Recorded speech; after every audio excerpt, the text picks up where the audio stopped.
शिक्षा तो सफल हो ही नहीं सकती जब तक आप बच्चे को मातृभाषा में शिक्षा ना दें। वो देश आगे हैं जो अपनी मातृभाषा में शिक्षा दे रहे हैं। आपको ये न्यू एजुकेशन पॉलिसी पे सेमिनार चला हुआ है और सेमिनार में जो वक्ता है, अलग अलग वक्ता है, उन्होंने अपने अलग अलग बातचीत की है। कुछ वक्ताओं से हमने भी बातचीत करने की कोशिश की, बातचीत हुई है, तो उसी में से हमारे साथ वक्ता है और उन्हीं से हम जानना चाहेंगे। सर, एक बार आपका नाम बता दीजिए। जी, मैं प्रोफेसर जोगा सिंह हूँ, सेवा मुक्त भाषा विज्ञान का प्रोफेसर रहा हूँ, पटियाला में रहता हूँ और पंजाबी विश्वविद्यालय से सेवा मुक्त हुआ। तो एजुकेशन पॉलिसी पे आपने बातचीत भी रखी है, तो एजुकेशन पॉलिसी को कैसे खतरनाक मानते हो? खासकर हरियाणा पंजाब की बात करें, भाषा के सवाल को लेकर, तो कैसे वो देखते हो? देखिए, जब हम किसी भी बात को देखना चाहते हैं कि उसमें ठीक क्या है, गलत क्या है, तो उसके लिए दो तरह की बातें होती हैं। एक तो उस पर जो अनुसंधान हुआ होता है, खोज हुई होती है, तो हम देखते हैं कि सवाल पर जो खोज हुई है उसके नतीजे क्या हैं, परिणाम क्या है। दूसरा हम ये देखते हैं कि दुनिया में जो सफल व्यवहार है जो वो क्या है। सो इस दो आधार पे हम किसी भी भाषा नीति को या भाषा के सवाल को, कोई भी सवाल हो शिक्षा का, तो उसको हम आंक सकते हैं कि ठीक क्या गलत क्या है। दुनिया भर में अपनी जितनी भी अभी खोज हुई है और जो माहिरों की राय है या जो पूरी दुनिया में सफल व्यवहार है, वो ये बताता है कि शिक्षा तो सफल हो ही नहीं सकती जब तक आप बच्चे को मातृभाषा में शिक्षा ना दें। दूसरी बात, हम देखें कि कौन से देश शिक्षा में सबसे आगे हैं। वो देश आगे हैं जो अपनी मातृभाषा में शिक्षा दे रहे हैं। आपको ये जानकर हैरानी हो सकती है कि इंग्लैंड और अमेरिका, जिनकी मातृभाषा अंग्रेज़ी है, जहाँ के बहुमत की, उनका स्थान भी पहले 25 के आसपास ही रहता है। 25 के आसपास रहता है, कभी 20 से ऊपर नहीं गया है। तो उनकी मातृभाषा अंग्रेज़ी है, उनका शिक्षा प्रबंध हमारे से इतना बेहतर है, उसके बावजूद ये दुनिया के पहले 20 में नहीं आ पा रहे हैं। और दूसरी तरफ जो हैं, जो पहले स्थानों पर रहने वाले हैं, जैसे फिनलैंड है, चीन है, कोरिया है, जापान है और ये कनाडा है, तो ये सब जो देश हैं वो अपनी अपनी मातृभाषा में शिक्षा दे रहे हैं।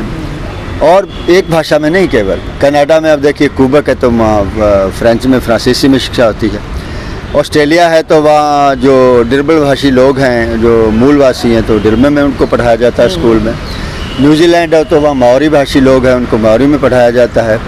और ऐसे ही अमेरिका में भी जो स्पेनिश जो इलाके हैं, जैसे कैलिफोर्निया है, तो वहाँ जो अधिकतर स्कूल जो है स्पेनी भाषा में हैं। और बड़े बड़े शहरों में, अमेरिका में आपको एक ही बड़े शहर में कई भाषा के स्कूल मिलेंगे। और उन स्कूलों से आने वाले बच्चे भी जो हैं वो उतने ही अच्छे हैं जितने अंग्रेजी माध्यम वाले। तो दो बात होगी। तीसरी बात जो मैं बहुत ज़रूरी करना चाहता हूँ, जो जानने वाली है, वो ये कि आज के युग में बहुभाषी होना बहुत ज़रूरी है। दुनिया बहुभाषी होगी। अब देखिए दिल्ली है, दिल्ली को किस भाषा का हम शहर कहेंगे? तो कहना ही मुश्किल है। ऐसे ही दुनिया में जो बड़े बड़े महानगर हैं, और अब तो छोटे छोटे कस्बों में इतने भाषी हो गए हैं, तो बहुभाषा जो है दुनिया का एक बहुत बड़ा जो लक्षण बन गया है। तो इससे कैसे निपटे? तो उसका एक तो ये है कि हमें दूसरी भाषाएं जानना बहुत ज़रूरी हो गया है। अब एक दफ्तर में कई भाषा वाले लोग आते हैं, तो आपको वहाँ काम करने वाला वो चाहिए जो ज़्यादा से ज़्यादा भाषा वाले से बात कर ले, तो वो बेहतर होगा। तो एक मिनट प्लीज़। तो बहुभाषा जो है वो बहुत ज़रूरी है, आपको दूसरी भाषाएं सीखना बहुत ज़रूरी है। तो फिर सवाल ये होता है कि दूसरी भाषा कैसे सीखे, कब सीखे, उसका सबसे बढ़िया तरीका क्या है? तो उसकी मिसाल तो मैं, जो दुनिया भर में अंग्रेज़ी पढ़ाने वाली सबसे बड़ी संस्था है ब्रिटिश काउंसिल इंग्लैंड की सरकार की सरकारी संस्था है। और वो ये आइलेट्स का जो है उसका इम्तिहान लेती है और उसका बैंड देती है, फीसें लेती है। उसकी किताब में ये लिखा हुआ है 217 में कि लोगों को ये भ्रम है, ये पूरे दक्षिण एशिया वगैरह में, कि अगर आप अंग्रेज़ी माध्यम में पढ़ेंगे तो आपको अंग्रेज़ी अच्छी और पक्की आ जाएगी। लेकिन ये भ्रम है। अगर बाकी बातें एक सी हों तो मातृभाषा जो बच्चा पढ़ेगा उसका जो है वो अंग्रेज़ी भी बेहतर होगी अंग्रेज़ी माध्यम वालों से, अगर बाकी बातें एक सी हों, उनका सामाजिक पृष्ठभूमि एक सी हो, साधन एक से हों। और साथ में जो और बहुत महत्व उसी पन्ने पर कहते हैं ब्रिटिश काउंसिल कि अगर आप बच्चे को अपनी भाषा में नहीं पढ़ाते हैं तो 6 से 8 साल लगते हैं कि उसको दूसरी भाषा पर थोड़ी पकड़ बनेगी और उसको समझ आने लगेगा। लेकिन इतनी पकड़ उसकी कभी भी नहीं बनेगी कि जब ऊपर की श्रेणियों में जाएगा तो उस बात को अच्छी तरह समझ लेगा। अब ये तो ब्रिटिश काउंसिल कह रही है। अब जिसके 6 से 8 साल बच्चे के ख़राब हो गए, वो भी जब नींव रखे जा रहे हैं, फाउंडेशनल है, तो आप सोच सकते हैं कितना नुकसान हुआ, पैसे का कितना नुकसान हुआ। तो ये है जो दुनिया भर में बहुत परिमाणिक जो भाषा की नीति है कि शिक्षा का माध्यम मातृभाषा हो, और जो दूसरी भाषा सीखने के लिए भी मातृभाषा माध्यम ज़रूरी है। और बाकी दफ्तरों का काम ये भी तो सब हो ही लोगों की भाषा में सकते हैं। अगर दिल्ली के दफ्तर में अंग्रेज़ी में सारा काम होगा तो गाज़ियाबाद से आने वाला, नोएडा से आने वाला, मेरठ से आने वाला, कस्बों से आने वाला, यहाँ का जो यहाँ की भी मजदूर कॉलोनियों का जो निम्न वर्ग का है, जो है जिनके पास साधन उतर नहीं है, तो वो उनके लिए बहुत कठिनाई होगी और होती है। तो ये प्रमाणित है। तो अब दूसरी बात यह है कि ये भाषा, हमारी भाषा नीति इन सब बातों का कितना संज्ञान ले रही है। देखने को तो लगता है कि इसमें काफ़ी पन्ने लगाए गए हैं मातृभाषाओं के गुणगान में, और भारतीय मातृभाषाओं के गुणगान में हमारी भाषाएं बहुत अमीर हैं, मातृभाषा का बहुत महत्व होता है। ये सारी बातें काफ़ी की गई। मतलब पढ़ने में ऐसा लगता है कि न्यू एजुकेशन पॉलिसी मातृभाषा में शिक्षा देने का काम करती है। पहले से अधिक लग रहा है। ये बात तो जितनी भी भारत में अभी तक समितियाँ और आयोग बने हैं, हर एक ने ये कहा है कि जो शिक्षा का माध्यम मातृभाषा होना चाहिए, कम से कम जो विद्यालय स्कूल के स्तर पर, ये तो सब में कहा गया है। लेकिन इसमें मान लो 66 पन्नों का ये रिपोर्ट है जो मंत्रिमंडल ने पास किया है, तो उसमें 11 पन्ने जो हैं वो भाषा के बारे में हैं लिखे हुए। तो बहुत लगता है कि भाषा का वो महत्व दिया गया है। लेकिन उसमें जो प्रस्ताव दिए गए हैं वो ऐसे हैं कि कोई भारतीय भाषाओं का, मातृभाषाओं का उससे कल्याण होने वाला नहीं है। और जो उनका स्थान बना हुआ है वो भी नहीं बना रहेगा, और नया जो और स्थान देने की बात दूसरी है।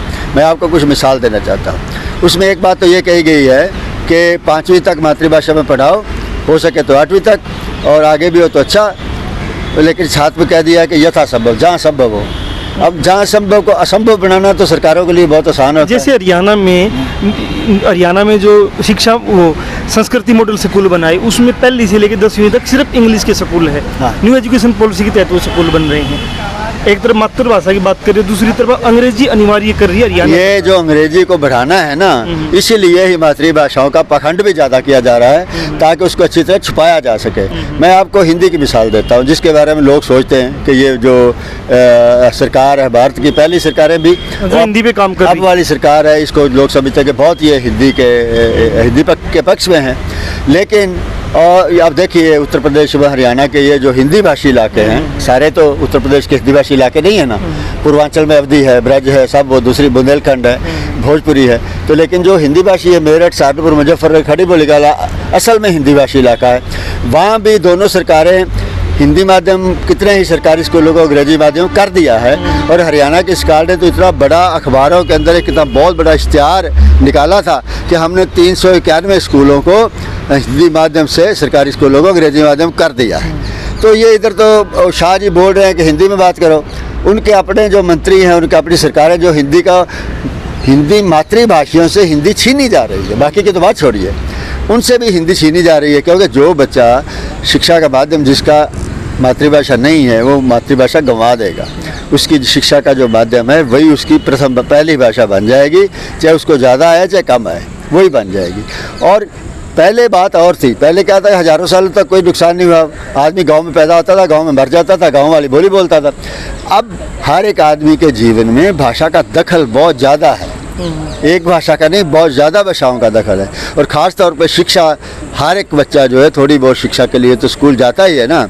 तो जो उसकी स्कूल की शिक्षा का माध्यम की भाषा है वही उसकी पहली भाषा बन जाएगी। उसको दूसरी भाषा, अपनी मातृभाषा कम आ जाएगी और दूसरी भाषा ज़्यादा आने लगेगी। तो ये भाषाओं को आज के युग में बचाना, जब तक शिक्षा का माध्यम नहीं होगा वो बच नहीं पाएगी, वो मर जाएंगी और जल्दी मर जाएंगी, क्योंकि बहुत ये तेज़ी से ये बढ़ रहा है। तो भविष्य में खासकर मैं हिंदी पट्टी की बात कर रहा हूँ, हरियाणा और पंजाब या राजस्थान का इलाका, इसमें मातृभाषा का कोई मूवमेंट बने, मातृभाषा को लागू किया जाए, तो उस पर क्या क्या योजनाएं हैं? देखिए, कोई भी जो आंदोलन बनता है वो विचार से बनता है। अभी जो अंग्रेजी का वर्चस्व रहा है पूरे भारत में पिछले 200 साल से, हर जो लाभ वाली जगह है, हर जो ताकत वाली जगह है, जो जिसमें विकार है, जिसमें वो प्रेस्टीज बनती है, रुतबे वाली जगह है, तो वो सब अंग्रेज़ी के हैं। तो इसलिए लोगों के दिमागों में ये बात बैठ गई है, शिक्षा अंग्रेज़ी में है, उच्च शिक्षा पहले अंग्रेज़ी में थी, अब जो स्कूल शिक्षा में अंग्रेज़ी में हो गई है। तो लोगों के दिमाग में ये बात बैठ गई है कि अंग्रेज़ी के बगैर तो भाई विज्ञान नहीं आएगा, इंजीनियरिंग नहीं आएगी, तकनीक नहीं आएगी, आगे नहीं बढ़ पाएंगे, हमारी भाषाओं में ताकत ही नहीं है कि हम ये कुछ कर लें। तो ये सब भ्रम पैदा हो गया। तो सबसे ज़रूरी बात यह है कि इन भ्रम को हम तोड़ें, और वो तोड़े जा सकते हैं, और कुछ कुछ टूट भी रहे हैं पिछले कुछ दिनों से। वो तोड़ने का क्या है कि हम लोगों के सामने दुनिया भर के तथ्य रखें, जो खोज है उसके नतीजे रखें, और देखें कि जो बाकी एक सी बातें वाले स्कूल हैं, एक हिंदी माध्यम स्कूल है, एक अंग्रेज़ी माध्यम स्कूल है, जहाँ का बाकी सब एक जैसा है, तो आप देखेंगे हिंदी माध्यम वाला जो है वो अंग्रेज़ी माध्यम वाले से अंग्रेज़ी में भी बेहतर है। जैसे केंद्रीय विद्यालय है, CBSE में बहुत ज़्यादा बच्चे जो ऊपर वाली जो दर्जों में आते हैं केंद्रीय विद्यालयों से आ रहे हैं, और बहुत वो इसकी वजह ये है कि वह हिंदी माध्यम भी है। तो हिंदी माध्यम फिर भी सारे भारत के लिए, और ख़ास तौर के जो ये जो उत्तर भारत का ये इलाका है, पंजाबी वाला भी होता है, हिंदी को तो बहुत समझ लेगा ना, अंग्रेज़ी को तो नहीं समझेगा। तो इसका एक ही तरीका है जो आप बात कर रहे हैं, महत्वपूर्ण बात कर रहे हैं, कि लोगों में हम इन तथ्यों को, दुनिया भर के तथ्यों को, जो माहिरों की रायों को और खोज को सारी को लेकर जाएं, और लोगों को समझावें कि आप अपने मातृभाषा स्कूलों को संभालें, तकड़ा करें, आंदोलन खड़ा करें, और आप डरें मत। आपको शिक्षा भी आपकी कहीं बेहतर होगी अंग्रेज़ी माध्यम से, और आपको अंग्रेज़ी भी बेहतर आएगी।